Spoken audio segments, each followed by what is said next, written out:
Good afternoon, everyone. I am Cassandra Williams Rush. We are here at the C. Williams Rush Museum of African American Arts and Culture in King Street, South Carolina. Thank you so much for coming to our event today. We hope you get a chance to interact with the Equalization School alumni. We have Chavis represented here, we have St. Mark represented here, and we also have Cades represented here, and Tomlinson, of course. So this is an opportunity to get to learn more about the equalization schools in Williamsburg County, and we can even answer questions about the other earlier schools in Williamsburg County. Today, we also have, and we wanted them to, at some point before the day is over, some community organizations who are here to share the services they provide to the citizens of Williamsburg County. And at this point in time in our program, I'd like to introduce to you Mr. George Frierson. He is a true historian. He is the curator for the Mir McLeod Bethune Museum in Maysville. And if you've never been there, please make it a point to go because it is amazing. They do have an annual Mir McLeod Bethune Day festival and a parade. And I think at least for 1 or 2 years, the Rush Museum has participated in that parade. We're here today from noon till 6, so if you have not made it by here yet, please be sure to come by. The food is being provided by Selena across the street here, so you can come and eat, you can come and socialize, and you can also have fun, meet some people. Okay, at this time, here's Mr. Frierson, and he has to rush off this afternoon. He's in such demand all over the place, so he's heading over to Mullings to do a Black History program there. Okay, thank you. Thank you, Miss Cassandra. Now, she didn't say what she should have said. I met her at the Mir McLeod Bethune Learning Center in Maysville. I currently serve as the curator there. We invite you to come on in. If nothing else, Dr. Mir McLeod Bethune was one of our premier educators who also advised 5 U.S. presidents. 5, count them: Calvin Coolidge, Herbert Hoover, Franklin Delano Roosevelt, Harry S. Truman, and Dwight David Eisenhower. 5. I always tell people now, I can count to 5, and I hope you can too. Also, don't want to make a whole lot of stuff out of it, but I have something on here that you may be able to see, and it says, "Still I Rise." These are 2 black women and 2 black men. Now, the difference with them, these 2 black women were enslaved, and they were used to provide children for white men who came on to be something greater in life, because this young man down here, he was the first president of Atlanta in Life Insurance Company in Atlanta, Georgia. This young man here, he was born in North Carolina. His name is John Merrick.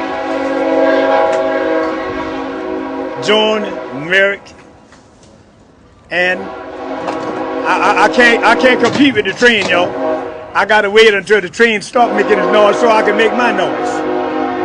But again, I want you to know that here are 4 black people. These are black people. And I also would like to say, if you're born on this planet, you got black in you. Now, I heard back in 2007, 2008, or whoever, there's a person who went around and talked about President Obama was not born in America. He said that Barack Hussein Obama was born in Kenya. Well, Barack Hussein Obama was born in Kenya, but that was the father. Barack Hussein Obama, the president, is a junior. So when people tell you something, I want you to go and research it. Don't take my word for nothing. I want you to research it. With that saying, right over the street here, I came by the Williamsburg Historical Society and the Williamsburg African American Museum, if that's the name of it. And I noticed it's not being operated by nobody that look like me or you. So you can take that for what it's worth. Again, I have an educator. This is her name. Her name is Anna Julia Anna Haywood Cooper. Well, you can read it because I don't have on my glasses. I might have messed around and inferred. But this lady lived to be 105 years old. She passed on the 27th of February of 1924. Exactly 61 years ago today. Exactly 61 years ago today. And if you go to the liturgical calendar, her feast day is celebrated on February 28th, which will be tomorrow. So we want to let you know that Black History Week was started in 1926 by Dr. Carter G. Woodson, who was a black man, who was born in 1875 in Canton, Virginia. And Dr. Woodson asked for Black History Week. And this was to be on February the 7th through the 14th of 1927. And he was given that, Black History Week. And in 1976, it was expanded to be Negro History Month. And now we celebrate Black History Month. Everybody says it's the shortest month in the year. The reason Dr. Woodson asked for those specific dates because it celebrated the birthdays of Abraham Lincoln and Frederick Douglass. Abraham Lincoln was born on the 12th of February in 1807. Frederick Douglass was born on February the 14th, 1812. So now when people tell you something, don't listen at what they say. Go and research it. Now you don't have to believe anything I say, but go and research it. The word of the Lord says, and ye shall know the truth, and the truth shall make you free. So when people got up on the TV or wherever, just running their mouth, that's sometimes all they're doing is running their mouth. Because there's an old song, talking loud and saying nothing. So a lot of times, let's don't talk loud and be saying nothing. And the Godfather of Soul, who was born on May the 3rd, 1933, in Elko, Barnwell County, South Carolina. Well, y'all might know him as James Brown. His name actually is James Joseph Brown, Jr. And he said, say it loud. Thank you. Brother T.I.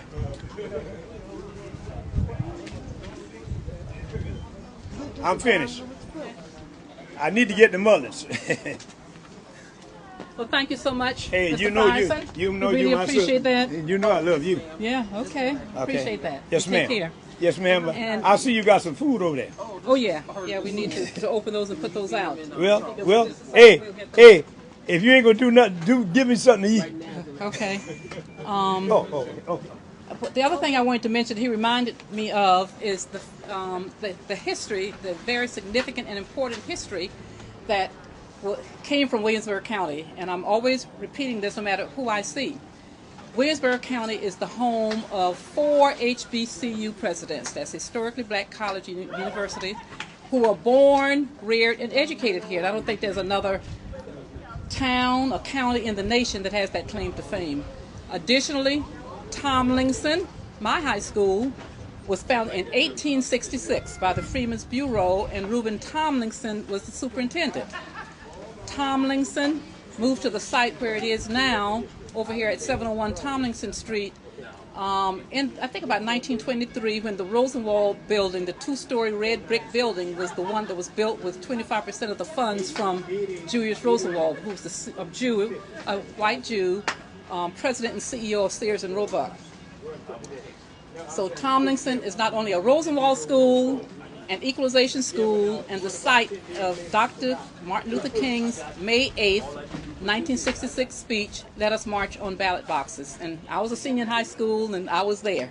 So I did get to see Dr. King in person before he expired. We have, back to the HBCU presidents, in addition to the 4, we have 5 more with direct ties to Williamsburg County. So we'll provide some more information later. We're going to have, since the train is coming, we'll talk later.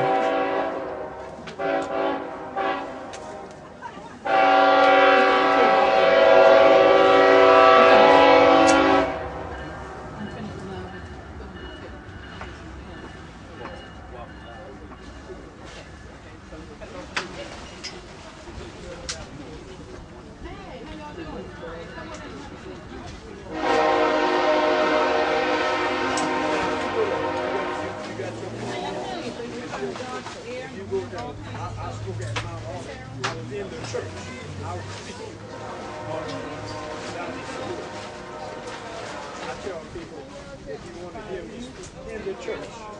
But really, the master was on the time I spoke in the church. You want to share some information about Shameless? Y'all had great lectures. Yeah, let me read up a little bit more here. Go ahead. Oh, that's Chandler? Because you're the first right. State of South Carolina. Yes, ma'am. So I know people bringing your name. So you can say, Lord, Last year he was I remember the shirt. But it's doing well. oh yes, thank you, Lord. Yeah, come over here. Did you find his socks and stuff? Not yet. Okay. I was recording. All right, T.Y., don't say action just yet. It's already on. It's on. We on? Hello, everyone. Hello, how's everybody doing? All right. Great, great, great. My name is Clifford Kendall Chandler. I am here representing one of the best educational establishments ever hit the county of Williamsburg, and that is St. Mark Elementary and High School. And I heard that out there. But I'm here representing my school, St. Mark Elementary and High School, which is located on what is now called Thurgood Marshall Highway. We opened the doors, or should I say they opened the doors of St. Mark in August of 1958, right here on the old 527 highway, also known as the Walsall Highway. The school sits on 16 acres of land. The land was donated by two gentlemen by the name of Ransom Scott and Arthur Dozier Sr. Arthur Dozier Sr. happens to be the father of two St. Mark graduates, Arthur Dozier Jr., known as Mickey, who graduated in 1966, and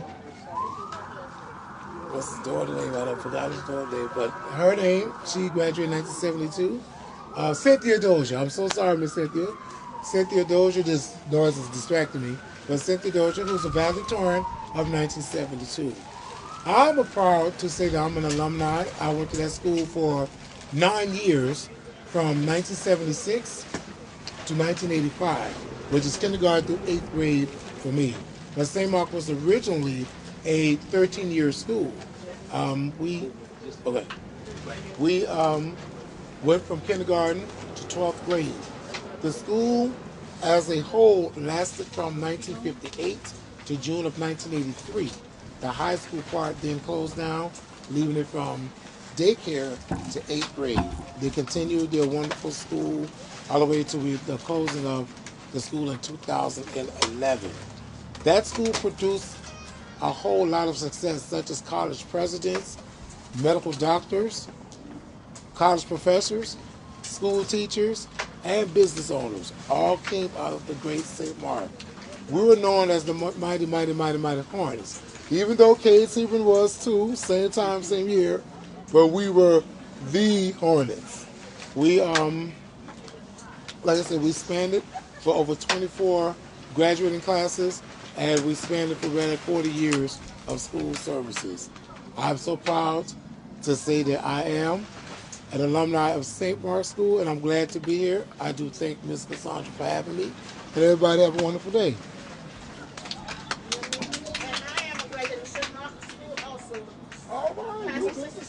All right, my Uncle Joe. You know my Uncle Joe then. I know them quite well. Indeed. Are you ready? You can read it if you like. Madison. If you don't know, if you don't know Madison, you're the first one I meet that don't know.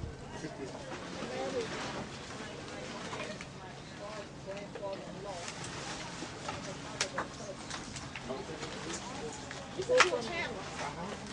So Maddie and is your mom? That's my mom. Okay. Still bad as up. Let me know when to start. She is Florence now, but we live there. Go ahead. We have David speaking. Hello, my name is Shirley Wilson Ragg. I am from the Hemingway area. I graduated in the year of 1972. In 1970, Shavers was closed. Some of us were transported to Hemingway. The others were transported to St. Mark in the Bloomsville area. But I'd like to give you some some history on Chavis. Chavis started with some of the parents within the community knowing that their kids needed some education because in the black community, the education was not funded by the state government. So you had the members from the Chavis Church got together and they formed a group, which means they hired the teachers where they were teaching the kids to read and write. And at that time, they only went from grade 1 through 11. And then later on, they bought another piece of land, and then they continued the name of Chavis Elementary and High School. But just to give you a little bit more thorough history on it, local churches set up classes in the church building of a building within the community, which church members provided. 2 or 3 teachers were employed. The school extended mostly to the 4th and 6th grades. The teachers were chosen and paid by the church members of a local parent group because the county nor state board of trustee managed or funded these schools. In 1944, the Williamsburg County elected officials bought a tract of land adjacent to the Chavis African Methodist Episcopal Church in Hemingway, South Carolina. They placed a wood building on the property. They hired the teachers, principal, and named the school Chavis Elementary and High School. So in other words, the state did not fund these education.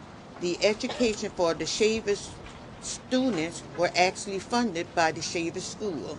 And also around 1944, the Reverend Matt Weaver purchased a youth school bus, and after networking with the communities, he began transporting all the school ages from several of the communities, such as Longwoods, Bethlehem, Muddy Creek, and Jerusalem, Outland, on the bus to Chavis.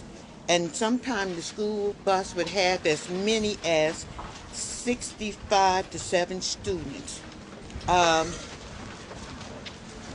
Also, starting in 1951 through 1952, the State Board of South Carolina began to transport Chavis Elementary students.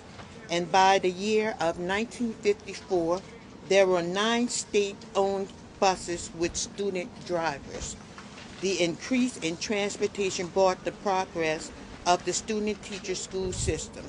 In other words, Chavis actually began because concerned parents in the Hemingway area, Chavis United Episcopal Church, got together and they realized that our black kids needed to be educated.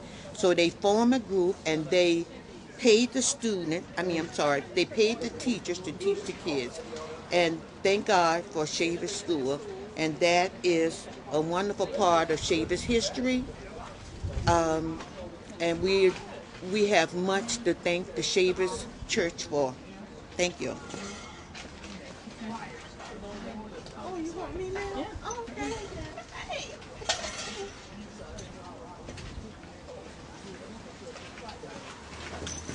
Good afternoon. I am Inetta Fulton. So glad to see each and every one of you. Hey, Cousin Carolyn. I represent Clemson Extension, Williamsburg County. I am the nutrition educator for Williamsburg County. We have not just nutrition classes, but we interact. We talk about things that are health disparities in this area, like high blood pressure, sugar, diabetes, cancer. We talk about diets for those different types of health diseases, and we also talk about things to keep you healthy. So anytime, come by Clemson Extension, and we'll talk about in the area about growing your own vegetables. We also talk about that. We go to the schools. We have 4-H clubs. Just about everything you need is at Clemson Extension. So we look forward to seeing each and every one of you. Thank you.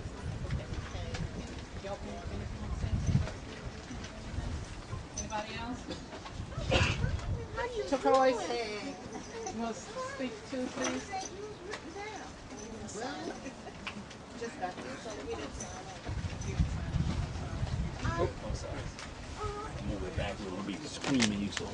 Good afternoon, everyone. Thank you for tuning in and viewing here in King Street, South Carolina. It's a pleasure to have us set up here with Healthy Families Low Country. We cover 5 different counties. That's Williamsburg, Georgetown, Florence, Horry, and Berkeley County. So if you have families prenatal to age 3 months, get in contact with us through Facebook, and we'd be glad to sign your families up.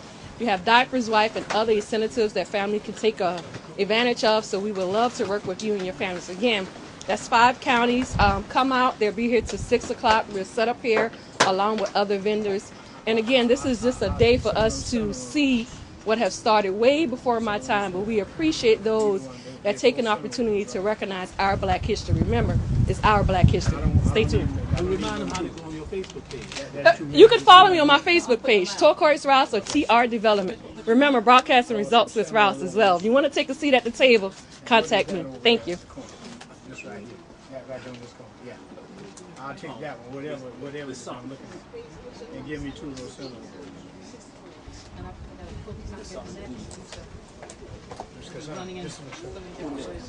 Who did that? Let me see. And is St. Mark, I'm sorry, is Cage ready yet? I know she said somebody was coming. Latoya, please come up and speak. No? Anybody else? Billy? Can I say something? Can I say something? Now, opportunities does not knock all the time. When an opportunity arises, you got to be prepared. When people ask me to speak, sometimes I go places and they say, Mr. Fryston, say, can we have words for you?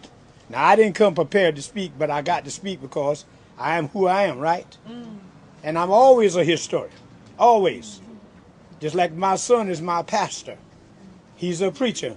Now, he's my son, so now I don't have to listen at anything he say, right? Because I'm his daddy. But he's also my pastor. Now, if he's saying something that makes sense, that is true, I'm going to listen at it because I know he loved daddy.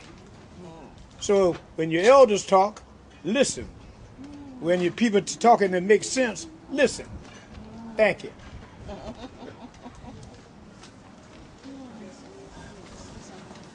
While we're waiting on, I think we're waiting on Cage to prepare, I'll mention that I attended, of course I was born, reared, educated here in Williamsburg County, but I attended Battery Park. Well, before Battery Park, I attended Brown. So I attended one of those schools prior to the equalization schools. There were, my research has shown that there were about 70 schools that were started after 1866 throughout the county in the various communities and churches throughout the county. I've come across 70. Amen. This information is not readily available in any files or archives. I gathered most of this information by talking with people my age and older, because if you were younger, 9 times out of 10 you did not attend a school before the equalization schools that we have mentioned already. So I went to Brown, which was next door to Friendship United Methodist Church, and my daddy was an ag teacher there.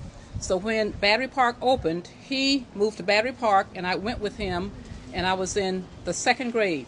So he was the ag teacher at Battery Park and acquired the name Daddy Ag, and I finally learned a couple of years ago how he got that name. But I attended Battery Park, so I'm also a Battery Park person. I attended Battery Park from 2nd through 5th grade, and I attended Tomlinson from 6th through 12th grade. Battery Park 2nd through 5th, Tomlinson 6th through 12th. And as I mentioned earlier, I was there when Dr. King made his Let Us March on Ballot Boxes speech. I was a senior. And something I don't usually mention too much is that I did graduate as valedictorian. And I don't yeah, Tomlinson, 1966. Now, I tell people when I tell the story about our 4 HBCU presidents, and I'll name them, Dr. Tisdale, Henry Tisdale, who attended Tomlinson but graduated from St. Mark. Amen. Okay, and there's also Dr. Leroy Staggers, who attended, he's from the Salters area. He attended C.E. Murray. Well, I guess before that it was the Williamsburg County Training School, and he was president of Mars College. Then there is Joanne Wright Haysbert, who was a classmate of mine, but she had enough credits to graduate early. She graduated in 1965 as valedictorian, and I'm glad she did because she would have knocked me out, I'm sure, from being valedictorian in 1966.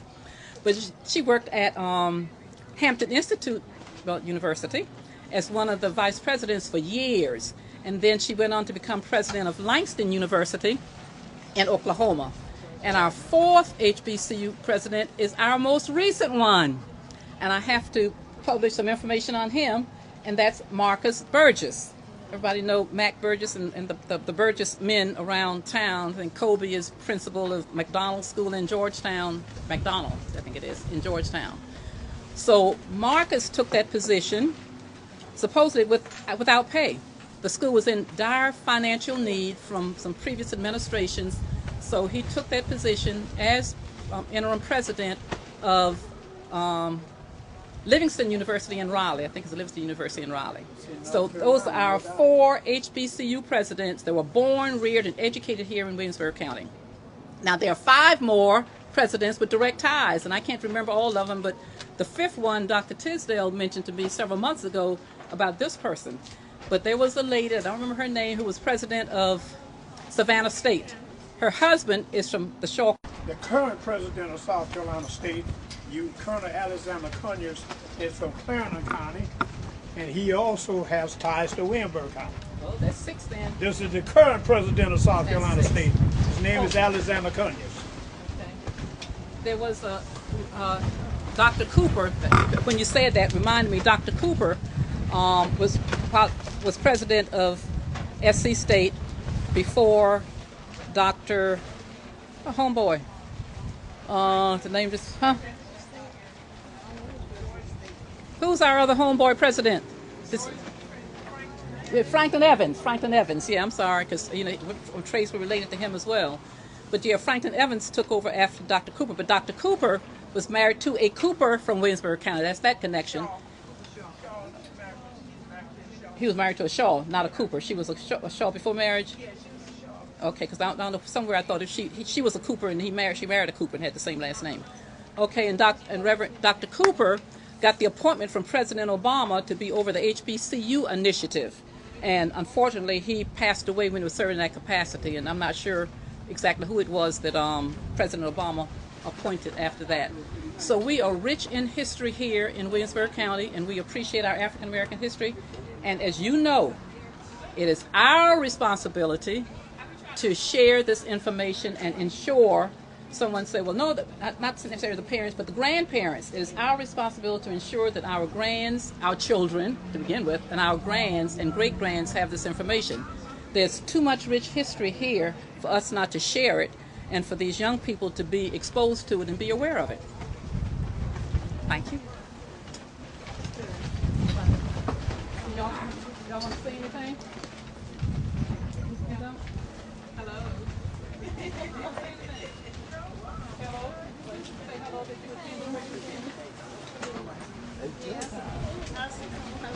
Okay. Yeah. I didn't come prepared, but You always no, I don't.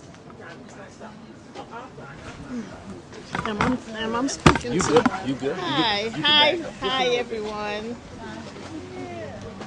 To those of you who do not know me, I'm Carolyn F. Williams, retired clerk of court for Williamsburg County.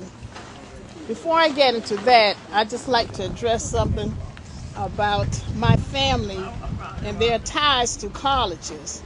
My great-grandfather's brother was the first graduate, or one of the first graduates from Claflin University. At the time, it was Claflin College, but he was one of the first graduates from Claflin. I just want to throw that in before I say a little bit about myself.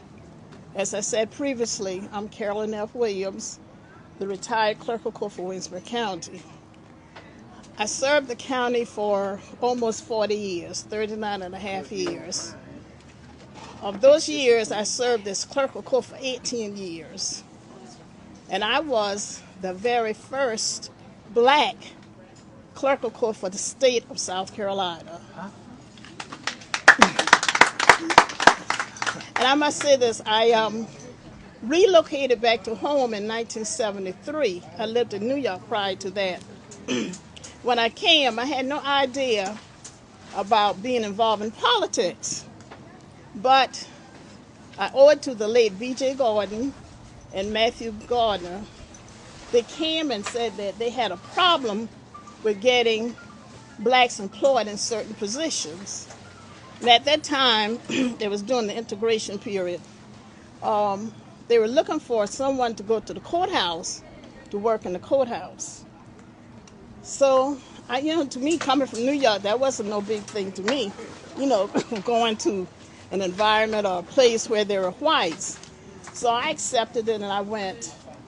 And I worked, going there and observing that it was all white, except we did have a black janitor, and Lord Rush was the probation officer, and he was on the second floor. So there were 3 of us out of all the people that was in the Williamsburg County courthouse. So as I stayed there, again, I said had no idea that it was a political job. But what I saw, it struck me that this place needs to see that as a black person, we can do the job just like the whites. I stayed to prove that point to them, to show them just who we are and what we could do. It wasn't really a challenge for me other than I saw the need to serve our people. I saw the way they treated us when we came to the courthouse. And I said, oh yes, I must stay here and show them and treat our people like they deserve to be treated. The salary wasn't much. I tell this often. The janitor was getting paid more than I was. Was the white janitor? No, it was a black janitor. But again, I stayed there to show them that we were capable and we were able to serve and do just what they could do. And I also saw the need that our people needed. When they came to the office, believe it or not, they were not allowed to even sit there in the office. They were not allowed to sit. So that is something that really struck to me one day when Mr. Norfolk Bennett came to the office. He was an elderly man. He sat there and he had his walking cane. And as he came to the door, the way they greeted him, I didn't like it. They didn't offer him a chair or anything. So I politely went and got this chair and offered Mr. Bennett a chair. And they looked at me. Y'all should have seen the expression on their face when I did that. But I didn't care, because I just saw that we had a person in need at that time. And I know they treated him like that because of who he was. So that was it was just a challenge to me to be a public servant, and that's what I did. I stayed there as a public servant for the people of Williamsburg County. I enjoyed the job and I learned a lot.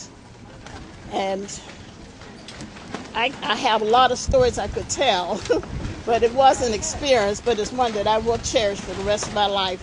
And hopefully, the young lady that was just elected, I see a lot in her that I'm proud of, and I do believe that she's truly a public servant just the way I was. That concludes it, what I have to say briefly. Thank you.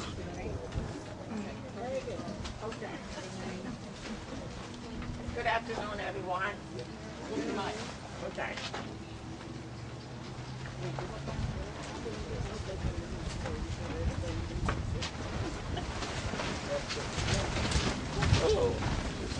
Good afternoon, everyone.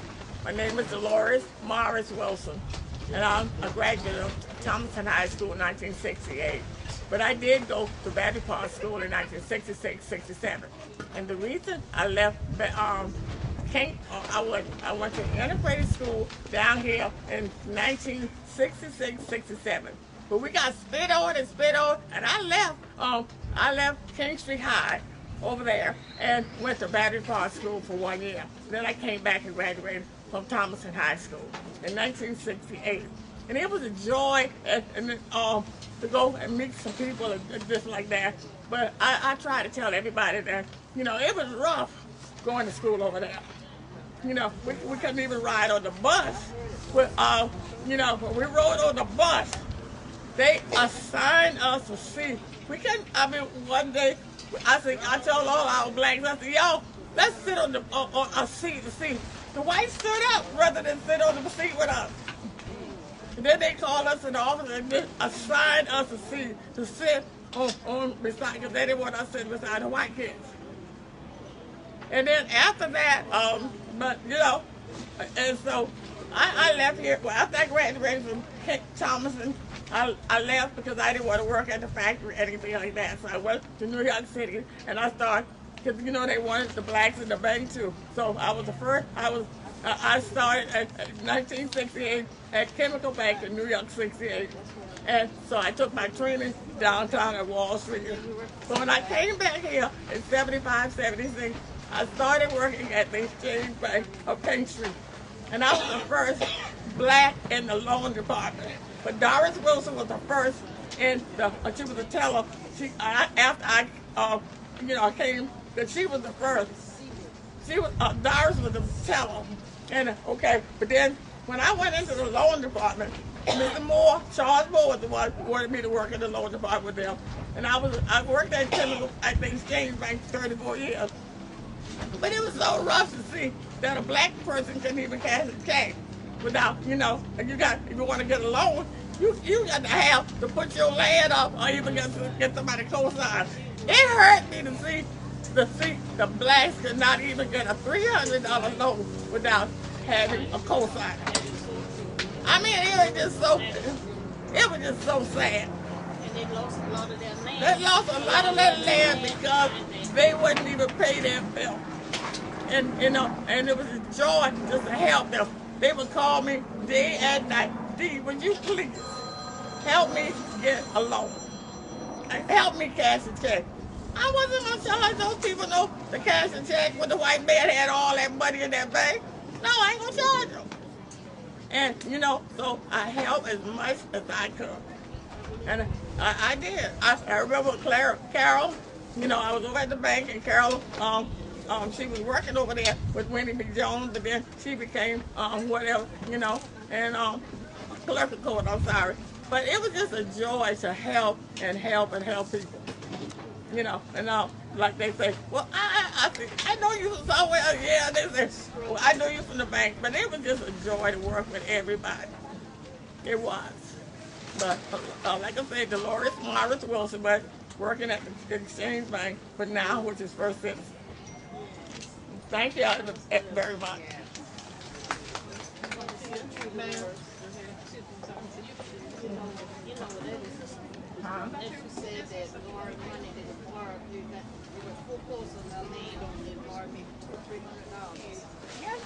Yes, they was. But then the thing about it was, we, as me, working at the bank, I couldn't. Just let me know when you're ready. Okay. Good afternoon, everyone. I do apologize for my tardiness, but I want to introduce and present myself to others. My name is Wantia Green. I live here in Williamsburg County. I'm originally a native of Baltimore, Maryland. I'm your first African-American owner of the shelter here in Williamsburg County. I have a permanent and transitional housing where we house homeless individuals, whether they're domestic violence victims, homeless victims, you name it, we house it. We are the first actual shelter. Our bids are limited. I am the president and founder of Mary's Angels Independent Living and Shelters called Pathway Shared Housing. I'm also your local executive director for the Miss Williamsburg County Scholarship Organization, where we allow young ladies ages 13 to 26 to compete in the scholarship organization. Once they compete at the local level, which is Miss Williamsburg County, we then send them a year later to compete for Miss South Carolina, which is under the Miss SC organization, and later on to the Miss America organization. So we are affiliated. We do a lot in Williamsburg County, not only to uplift our youth, but to make sure that our elderly and our young and our at-risk population stay stable in housing. This past year, we was fortunate to be a recipient of the Emergency Food and Shelter Program, where we was able to provide rental and mortgage assistance to those to prevent homelessness. We gave out those funds to our community last year, and we dispersed them as needed. They're on a yearly basis. We do a lot in our community. I look forward to continue to work in our community. Once again, I am the first Black owner of your shelter. I'm also your first LED of your Miss Williamsburg County Scholarship Organization, and I'm also your first ever to house your at-risk shelter population without anyone saying that we don't have it. You have to be homeless according to the HUD and McKinney veto definition of homelessness, meaning you have to be displaced. Even if you're couch surfing, that considers you to be homeless because you're from couch to couch living with friends, family, or whoever. You also have to be recognized as homelessness if you're living in a tent in the woods, in your car. Some of our homeless are living in a post office, and lately we found out they were staying in stores because housing is very expensive and it's not affordable mostly to those that are receiving benefits such as Social Security benefits or SSI. So therefore, we house as many as we can. We serve 13 counties under continuum of care in the PD, and we look forward to continuing to serve Williamsburg County as one of the counties in that region. Again, my name is Wantia Green. You can go to our website. Our website is info@MarysAngelsIndependentLiving.com. That's our email address. But our website is MarysAngelsLiving.org. You can go on there and you can read as much as you want to about us, and you can also call me at area code 843-695-7027. I thank you. This is Black History Month. Continue to invest in your history and your knowledge because we are in a time where they're trying to even erase your existence. So continue to pass on the knowledge about each other and what we do. Thank you.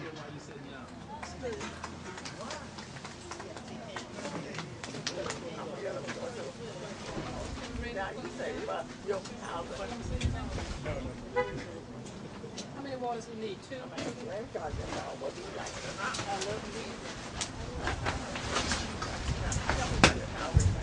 Okay. Okay.